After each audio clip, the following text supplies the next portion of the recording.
Hi guys, it's Gareth from Silent Push, back with another tutorial video.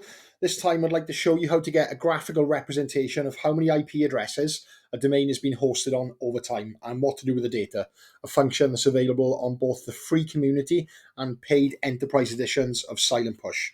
So if you've come across a domain IOC and you'd like to understand how often it's jump host or hosts and what those hosts are, rather than searching through historic whois information or spending hours running command line scripts, all it takes is to navigate to explore DNS data, explore indicator DNS data, IP diversity of domain, create new.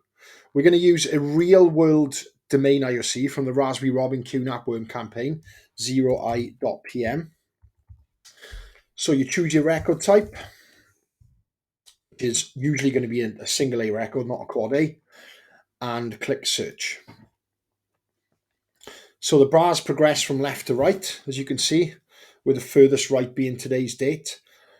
0IPM from the data has had 4 hosts in the last 30 days. Overlaps here indicate multiple providers hosting the domain via a CDN or some other such service. The AS name, ASN and IP address of each piece of data is located to the left. And if you mouse over the bars, it'll give you the first seen and the last seen dates for that IP.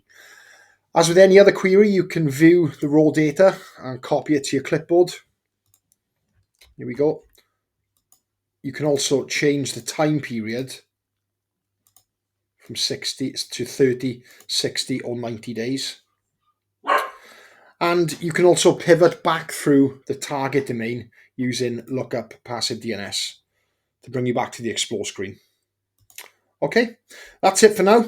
Thanks for watching. If you've got any queries, please email info@silentpush.com or visit our knowledge base at help.silentpush.com.